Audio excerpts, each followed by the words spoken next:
Hello friends, welcome back to Anvesha Raj channel. आज हम लोग पढ़ेंगे कबीर दास की साखियाँ और शब्द जो क्लास 9th की बुक में दिया हुआ है। ठीक है, चलिए सबसे पहले हम ये पढ़ते हैं। मान सरोवर सुभर जल, हंसा केली कढ़ाई, मुक्ता फल मुक्ता चुगे, अब उड़ित अनंत न जाई।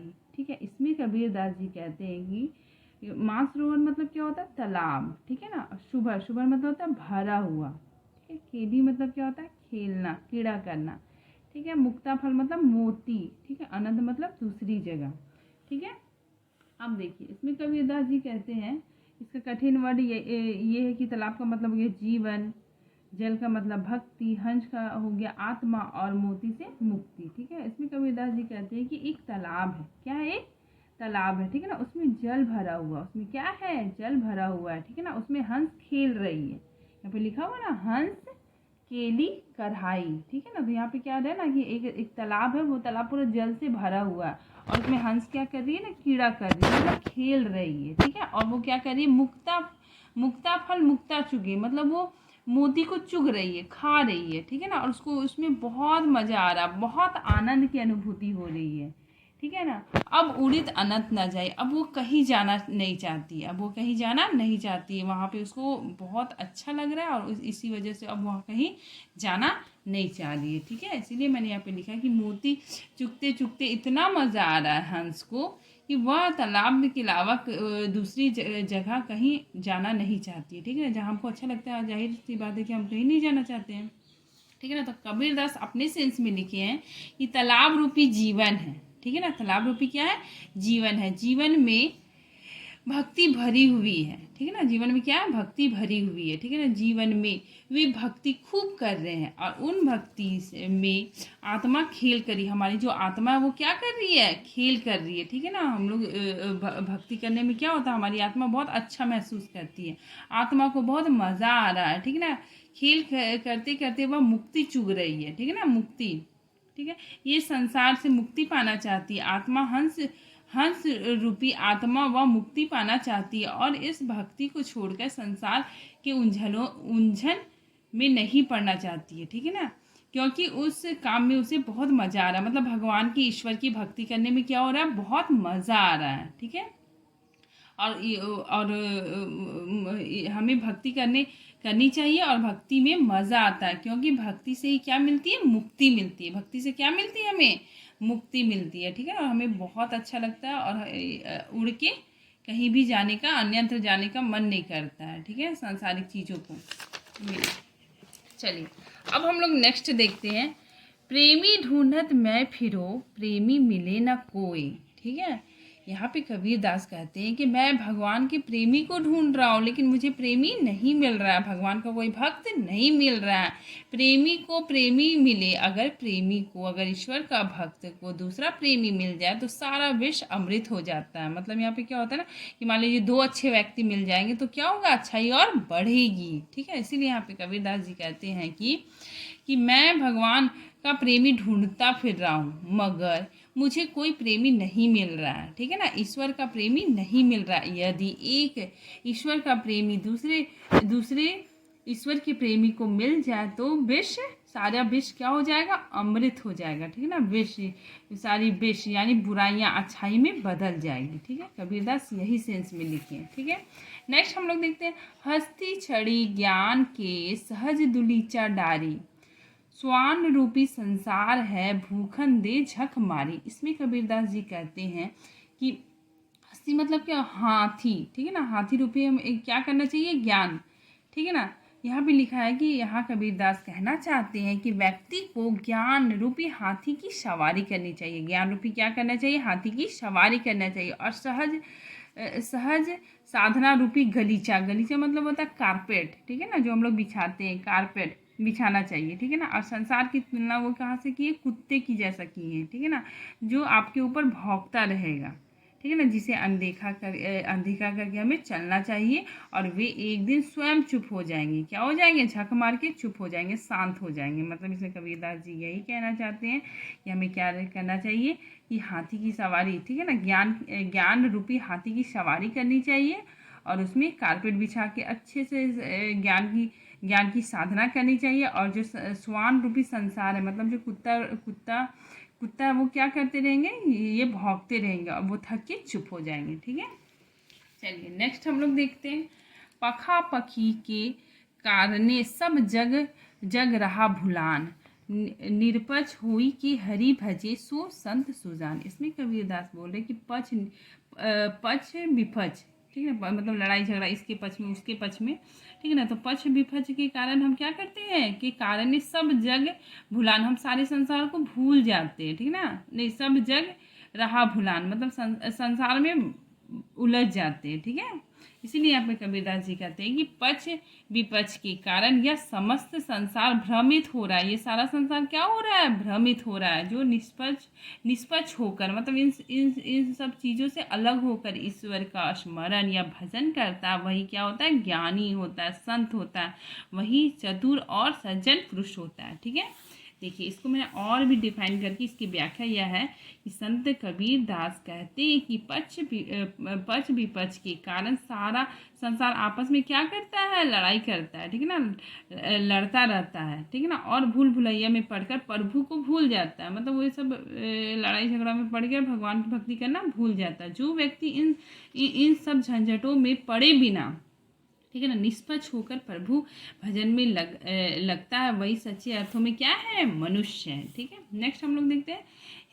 हिंदू मुआ राम कही मुसलमान खुदाई। ठीक ना, हिंदू मुआ राम कही मुसलमान खुदाई, कहे कबीर सो जीवेता जो देहू के निकट न जाई। मतलब यहाँ पे कबीरदास कहते हैं कि हिंदू राम राम कहते कहते मर जाता है, मुसलमान भी क्या है, अपना खुदा खुदा कहते हुए मर जाता है। ठीक है ना, और ये लोग क्या करते हैं ना, आपस में लड़ाई करते हैं। ठीक है ना, तो इन दोनों से हटके जो भगवान का भजन करता है वही क्या होता है, असल में जीवित है। ठीक है, देखिए इसका अर्थ हम देखते हैं। कबीरदास जी कहते हैं कि हिंदू राम राम का कह के मर गया। ठीक है ना, और मुसलमान खुदा खुदा करते हुए मर जाता है। ठीक है ना, वे आपस में लड़ते रहते हैं, उन्हें कुछ हासिल नहीं होता है। हिंदू राम को पूजते हैं, मुसलमान रहीम को पूजते हैं। ठीक है ना, जबकि भगवान तो एक ही है, जबकि भगवान क्या है, एक ही है। कबीरदास जी कहते हैं कि जीवित वही है जो दोनों के निकट नहीं जाता है, दोनों को एक समान मानता है। वो क्या है, सच्चे अर्थों में वास्तविक में वो जीवित है। ठीक है ना, मतलब भगवान एक ही है, हम लोग को आपस में लड़ना नहीं चाहिए। ठीक है ना, कबीरदास यही कहना चाहते हैं। ठीक है, नेक्स्ट है कि काबा फिरे काशी भया राम ही भया रहीम, मोटा चुने मैदा भया बैठी कबीर जीव। ठीक है, इसका हम व्याख्या देखते हैं कि कबीरदास जी कहते हैं कि आप या तो कावा जाओ। कावा क्या होता है कि मुस्लिमों का तीर्थ स्थल है। ठीक है ना, अगर आप या तो कावा जाओ या काशी जाओ। ठीक है ना, काशी जाओ। ठीक है, काशी क्या है, हिंदुओं का पवित्र स्थल है। ठीक है ना, राम भजो या रहीम, दोनों ही समान है, दोनों ही क्या है, ये दोनों ही एक ही ईश्वर है। ठीक है, जिस प्रकार गेहूँ को पीसने से आटा बन जाता है और बारीक पीसने से मैदा बन जाता है। ठीक है ना, दोनों क्या होता है, खाने का काम में ही आता है। ठीक है ना, दोनों एक ही अर्थ में है, इसीलिए दोनों अर्थों में प्रभु क्या है, एक है। प्रभु क्या हमारे एक है। ठीक है, दोनों का नाम जपने से ईश्वर ही प्राप्त होंगे। राम ही क्या है, रहीम है, रहीम ही राम है। ठीक है, इसमें कबीरदास ये कहना चाह रहे हैं। चलिए नेक्स्ट हम लोग देखते हैं। ऊंचे कुल का जन्मिया जे करनी उच ना होय,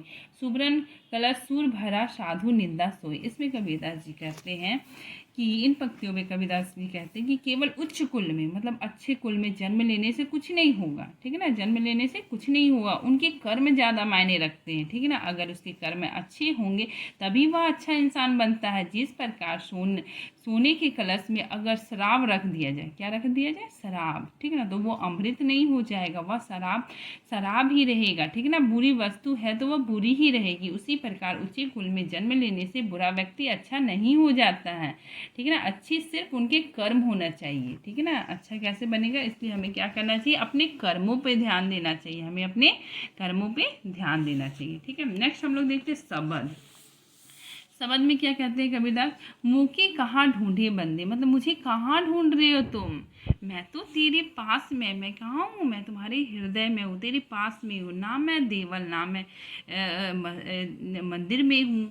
ठीक है, ना मैं देवल, ना मैं मस्जिद, ना काबे कैलाश में, कोई तीर्थ स्थल में मैं नहीं हूँ, ना तो कोनो क्रियाक्रम मतलब कोई पूजा आडम्बरों में भी नहीं हूँ मैं, ठीक है ना, ना योग वैराग, ना योग वैराग में भी नहीं हूँ, खोजी हो तो तुरते मिले हूँ, ठीक है ना, अगर तुम मुझे खोजोगे तो मैं पल में मिल जाऊंगा, ठीक है ना, पल भर की तलाश में मैं तुरंत मिल जाऊंगा। कहे कबीर सुनो भाई साधु, कबीरदास जी कहते हैं कि सब श्वासों के श्वास में, मतलब सबके हम श्वास में पाए जाते हैं, ठीक है।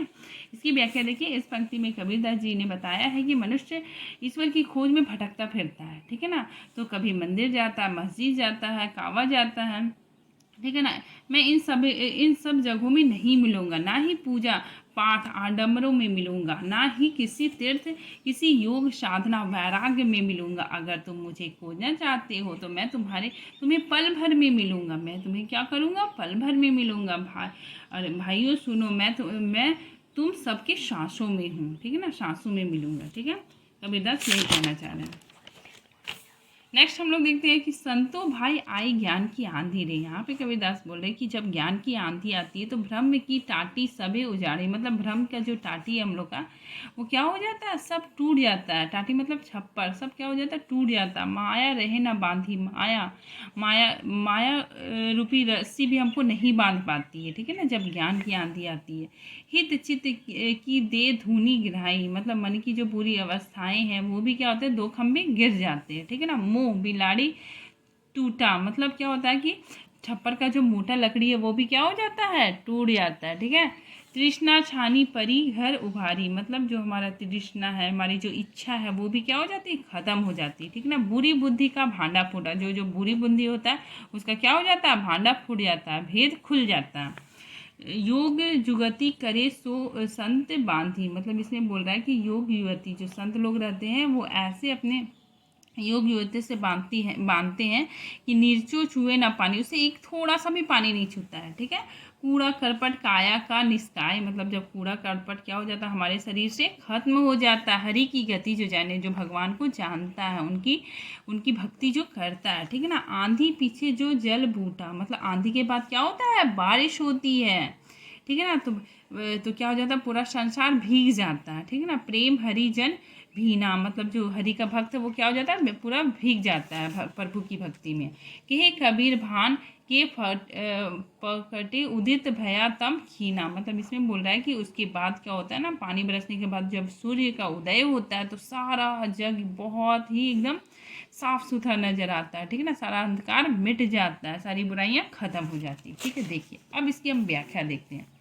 यहाँ कबीरदास बोलते कि संतो भाई ज्ञान की आंधी आ गई है, मतलब यहाँ क्या, जब ज्ञान की आंधी आती है तो क्या होता है, भ्रम रूपी छप्पर सब उजड़ जाते हैं, माया रूपी रस्सी उसे बांध नहीं पाती है, ठीक है। मन की दो बुरी अवस्थाएं, दो खंभे क्या हो जाते हैं, गिर जाते हैं। मोह रूपी बल्ली टूट जाती है, इच्छा रूपी छप्पर घर के ऊपर से टूट जाता है, ठीक है। बुरी बुद्धि का भेद खुल जाता है, बुरी बुद्धि क्या हो जाती है, नष्ट हो जाती है, दूर हो जाती है। संत लोग योग रूपी छप्पर का ऐसे बांधते हैं कि उसमें थोड़ा सा भी पानी नहीं छूता है। अब यहाँ से देखिए, शरीर का कूड़ा करपट ये सब निकल जाता है, हमारे अंदर जो जितना कूड़ा करकट है सब वो क्या हो जाता है, निकल जाता है जब हरि की गति जब जानी, ठीक है, जब हम भगवान को जानते हैं, ठीक है ना। आंधी के बाद जब पानी बरसता है तो भगवान का भक्त क्या हो जाता है, भीग जाता है। प्रेम का पानी में कबीर कहते हैं कि सूर्य प्रकट आता है, मतलब जब सूर्य जब निकलता है तो क्या हो जाता है, अंधेरा सब नष्ट हो जाता है, और जब अच्छाइयाँ प्रकट होती है तो बुराई सब खत्म हो जाती है, ठीक है। बस इतना ही है। थैंक यू फ्रेंड्स, अगर आपको हमारा वीडियो अच्छा लगता है तो लाइक कीजिए, सब्सक्राइब कीजिए और ज़्यादा से ज़्यादा शेयर कीजिए। Thank you.